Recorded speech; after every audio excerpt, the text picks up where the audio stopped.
নির্বাচনকে সামনে রেখে জামায়াত ইসলামের নেতৃত্বাধীন 10 দলীয় জোটের অংশ হিসেবে জাতীয় নাগরিক পার্টি এনসিপি নির্বাচনী প্রস্তুতি জোরদার করছে।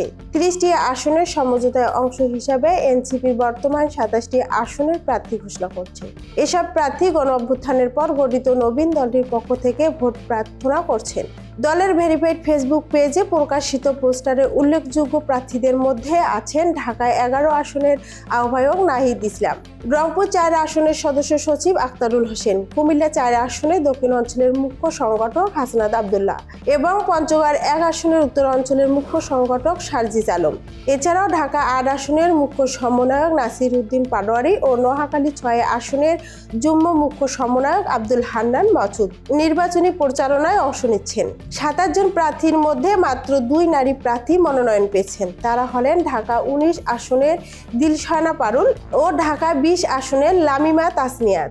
জামায়াতে ইসলামীর নেতৃত্বাধীন 11 দলীয় জোটের নির্বাচনী ঐক্যের মাধ্যমে এনসিপি আরও আসনের জন্য সমঝোতা চালিয়ে যাচ্ছে।